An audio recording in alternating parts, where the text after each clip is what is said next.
بیا به زما استاد قرباني الله قبل بدی میډیا دا زناور تاسو نه دا غټ غټ غوایان دی او دا په لس لاکه خلک واغز دا په ولاکه او دا په لس لاکه او خلک دی والله العظیم من بچا په نیتونو باندې حمله نکو زمارونو دا طریقه زمنګ د نبی نه قرآن و سنت اخلاص ولله تبا حتی الوسط خپل ساروی عزت کې خاطر الوسط برړه کې دا سوچ کې چې الله زمانه قبول کړي چې ما په 2 لک روپے ساروی واغس الله زمانه قبول کړي دا وینه مې توې کړو دنیا روپے مې خپل ور کړي الله ته زمانه قبول کړي قیامت کې الله بدی غوي دی راګیر کړي چې تا د نشو د نماز لپاره غوي جوړ کړی دی او میلو تر او باسیو تصویران دي څوک د غوي د پاسه خطر لی او څوک ته نه لاندې ناز دی چا د غوي غوګنی ولې او چا ول رنگ ور کړی دی چا یوې میلې لوړه دی او ما نه تصویر والو زما غوي ستاده غوي نه غټ دی د پلاني غوي غټ دی هغه د 2 لک غوي دی او بل میلګ د سرور لک غوي او پلاني خان واغس زمارونو دا خبره خطرناک دي صحیح بخاری کتاب المغازی کې یو حدیث دی صحابو ته بچا ویل چې جهادون لتلیو وته موږ د جهاد معرکه بیان کا او بنه بیان ولا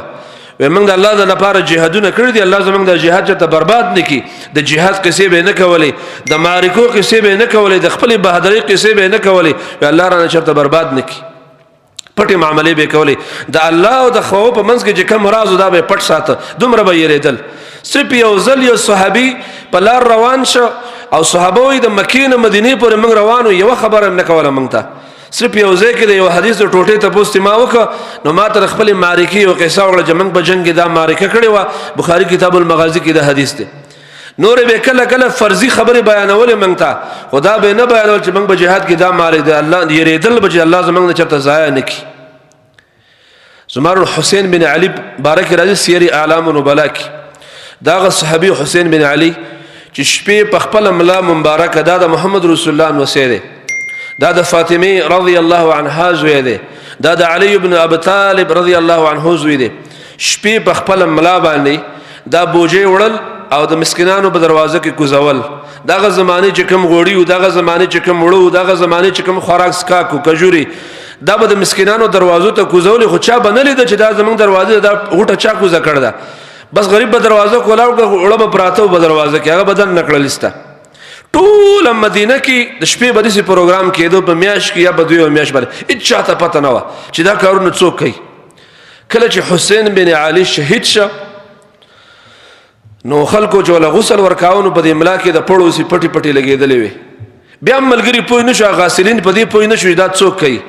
خو چې حسین بن علی خلکو دفن کړو مدینه کې هغه خرچه ورکه شوسته هغه مواد ختم شو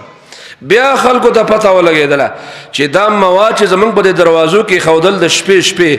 او د غریبانو په دروازو کې پراته و دا مغه نوجوان خودل چې هغه سړی نن خلکو دفن ک بیا غاسلینو حال وایو چې موږ چې کله دې سړی غسل ورکاو د په ملا کې د پیټو د پټو او د پړو هغه نخې لګېدلې وي دا دغه سړی او د شپې به ګرځېده او پردو کوڅو کې د غریبانو خاطبه جوار و غیره او دغه زمانه چې کومه غلا هغه به کې خودله دا د صحابه زما استاد صحابه تاریخ دسیو او ما ته یو غوي پیدا کړی دی او بس دلته تصویر او هلته تصویر او هلته تصویر والله العظیم دا د الله د نبی طریقه نه ورونو د نزان ساتل پکار دی الله سره رابطه کول پکار دی چې موږ دومره غټ شی ملال کو الله زموږ نه قبول نکي موږ دومره غټ ساروي په فخر او پر یاکاري حلال کو ټول خلک د تفسیرونو خبري او په فیسبوک باندې د میدان د سارو تصاویرم چلیږي شاید چې الله زموږ نه داسې قبول نکي زمارونو انما الاعمال بالنيات فمن كان يرجو لقاء ربي فليعمل عملا صالحا ولا يشرك بعباده ربه احدا الا لله الدين الخالص هر خبر بد الله د پاره کو او هر قرباني د الله د پاره قل ان صلاتي ونسكي ومحياي ومماتي لله رب العالمين الله زمنګ جن زمنګ مرګ زمنګ قرباني زمنګ عبادت بدني او مالي لله الله ستاسو پاره دي دا خبر و بار بار زړه راول چې الله ستاسو پاره دي الله ته زمنګ قبول کې جمن پیراون نس چرته چې سړی به دومره غټ څاروی ملال کې الله به راګیرم کې دغه څاروی په سر به الله رب العالمین ته راګیر کې جهنم په درې کسانو باندې ګرميږي یو په هغه مولیانو باندې ګرميږي چې ریاکار مولیانی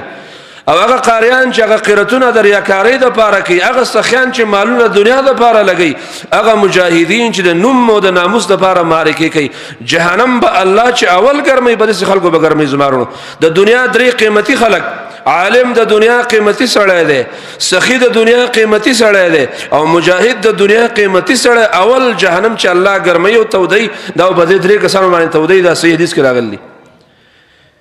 دیو مسلمانانو په دې باب کې انتهایی احتیاط د جسم قربانیان ضایع نشي الله نو بدې شپو کې غواړو چې الله ضایع نه کړي الله برباد نه کړي دا وینه الله ستاسو لپاره تو یم دو قربانیان کوم درې کوم څلور کوم خو الله ته زمانه قبول کړي دا چرته د شهرت د پاره ان شاء الله وي نوم د پاره دې کړی وي تصویر دې په دنیا کې چلیږي په میلو کې چلیږي تا داغه تصویر د خاطر قرباني کړي واغه تصویر دنیا کې تا ته نوم ملاو شوی دی چې پلاني عزیز صاحب قرباني په 10 لک روپۍ واغسته زما سره ساسو پاتې نه دي بهرحال دا تمهید د